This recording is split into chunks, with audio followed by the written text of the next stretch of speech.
I've been mentioning from time to time in my videos that I've had certain experiences that I wanted to share at some later date, so I think I might start a series now on those experiences. Now I can't be too sure how far back I could go, because as a child I had experiences, but they were more in the realm of nightmares. Shocking. So they may well have been legitimate experiences that I've somehow suppressed, and the fear and what have you that came along with those experiences. So I would like to probably start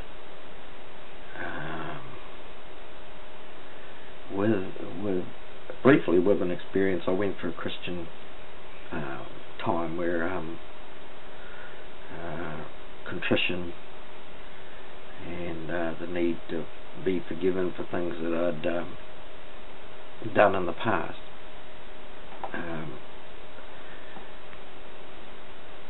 So what I did was go through the motions that my friend at the time had been telling me about. He was the one that was actually, we worked on a sheep station, a farm, and well, he used to come in his holiday breaks, and he started telling me about Christianity, and eventually got me into into a frame of mind where where I could look at my life as not being perfect, and having done some things that I felt regret for. Nothing major or big, but nonetheless we went through the motions of prayer and asking Jesus into my life, forgiveness, all the rest of that. So at that time we weren't in a church situation, or we were out country, so we were in my little bachelor's hut and praying together, and I felt this presence which seemed to be, was hard to really describe, because apart from the fact that it seemed to be an invisible presence, and I seemed to get the impression that there were 2 or 3 beings with us. So that was a brief little experience which stuck in my mind, stuck in my head as an event. Now I got quite serious with my Christianity, as it were, but I don't really want to go into the details of that particular part of the journey. I want to skip all that and get to the point where I'm having my next major, and this was even more vivid, lucid. At this time, what I was doing was applying my belief systems, which were still Christian, and applying them into the external world, and I went on a wee journey around the South Island of New Zealand. I did so without any money, and I did this for a number of times, but this particular time, I guess the periods of time I was walking around the countryside, cities, praying for the kingdom. I stopped off at a friend's place in Dunedin, hadn't seen him for a while, and stayed overnight. And anyway, I remember thinking this evening, after talking to him, catching up and what have you, and he went to bed, and I was thinking that I'm tired of this duality thing. I didn't even name it duality at that time, but it's just this constant yabba yabba of right and wrong, the angel and the devil type thing, and I thought, right, I've had enough of this. I'm going to pray that part of me that I saw as dark and evil, or bad, whatever labels we want to put on it, that it's un-God, it's not of God. And I says, I'm going to pray that part, or you, as I called it, that you just get the hell out of my life. Death to you. And I remember the thought process in my head at the time. The answer to that was that if it dies, then I die. Meaning, if the dark side dies, then the light side dies. And my light side answer to that was, oh well, I'll accept that then. I'm willing to, but I'm tired of this. So I lay down and went to sleep, and I started to get these familiar head buzzes. I call them head buzzes. So obviously I've had experiences prior to this that I haven't mentioned, but yet I sort of recognise the head buzz as a kind of prelude to what's called paralysis, sleep paralysis, really. That's what it's called, but it's where your body feels like it's tensed up and you can't move. You've got no control over your body. So I'm having this head buzz, and then suddenly, and this was straight after I prayed this prayer, suddenly my head felt like it was expanding, or the room within it, or something like that. But definitely it became really seriously like being in a hangar, a huge hangar, aircraft hangar, and as it expanded, this feeling that I was having, it also became very flat and two-dimensional in a sense. It's very, very hard, difficult to explain.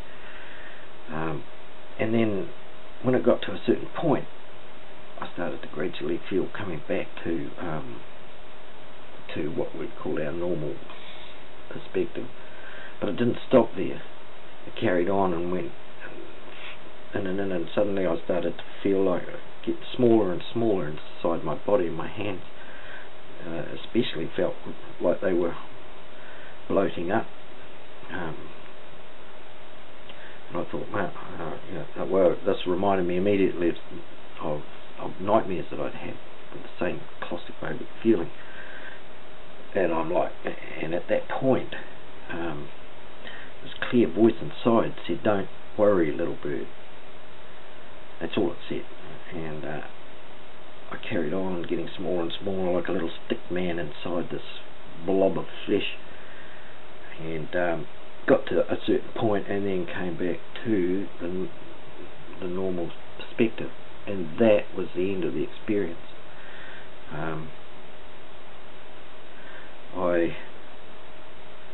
The next day, I got up thinking about this.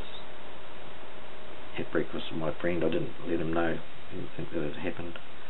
I just got on with normal yap, and then we said our farewells, and I got onto the road and was thinking about this experience. What was happening here? Part of me said, oh yeah, yes, an answer to my prayer. I've no longer got that dark side.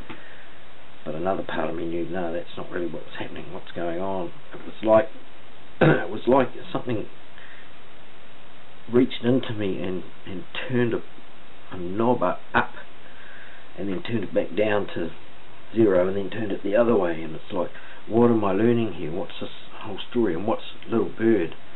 I'd never heard the expression before. Why was I being called little bird?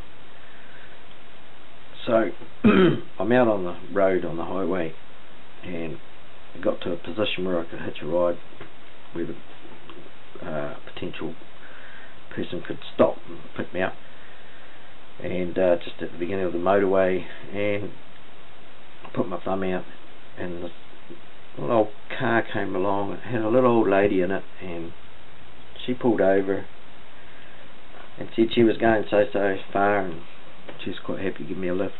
Just put my bag in the back, and I opened the back, and there in this cage is a little canary, little bird. I'm like, whoa.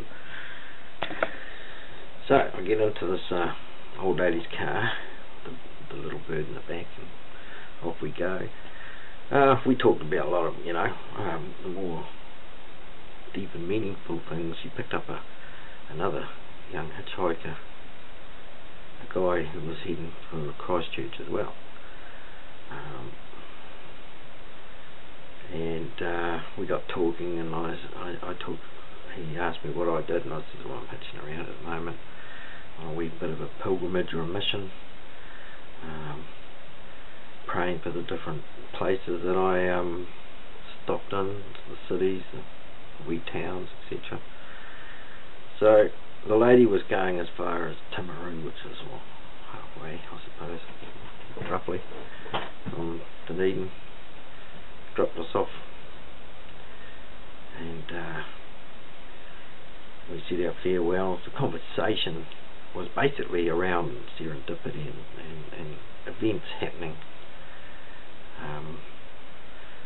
almost as if scripted. And so in this head buzz, we were waving goodbye to the little old lady, and we heard this voice behind us, and turned around. She dropped us off at a gas station, and there was a guy pumping gas into his car, and he said, you guys go ahead and want to lift? I'm going as far as Christchurch. Yep, good as. And we get carry on, and the conversation basically carried on with this amazing interconnection with the subject of self and the objective environment we're in, we're subject to, and how the serendipity or the synchronicity works. Some people call it magic, some people call it answers to prayers, some people call it this and that. There's various labels for it. The interesting and main thing in my understanding is that it's worth scientifically investigating. Too often skeptics will simply say it's all in the mind, all in your brain, it's your brain doing it. So, well, whatever is all I can say to that. And I'd like to comment more about the scientific aspect and the skeptical. But for now, I'll keep the story going as to the events unfolding while we're travelling. The driver of the car asked me if I wanted to put some music on, handed me a whole bunch of tapes. I was about 21, 22 at this stage, by the way. So I'm like shuffling through, put on a tape, and I'm thinking at this time we all went sort of into our quiet sort of realms, didn't talk to our own thoughts. And I'm thinking more about the previous evening and the duality, the experience I had.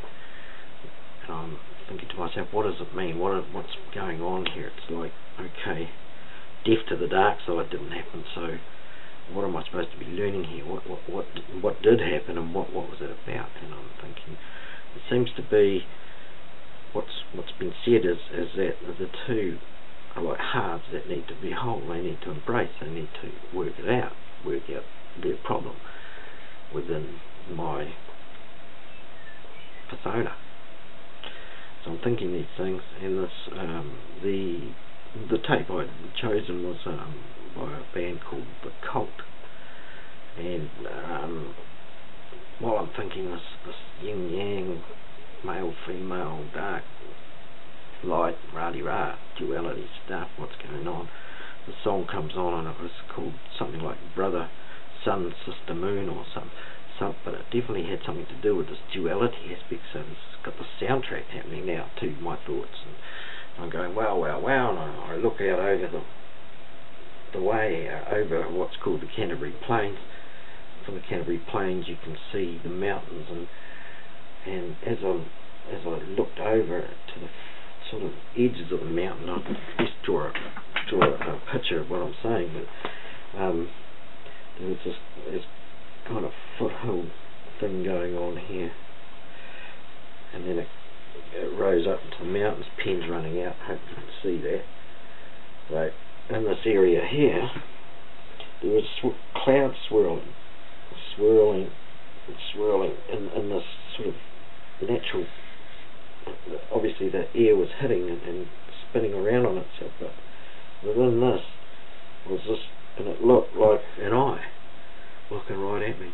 And I thought, wow, that's just crazy, wow. All of these things, it's like. Anyway, we get to Christchurch. He drops us off right in the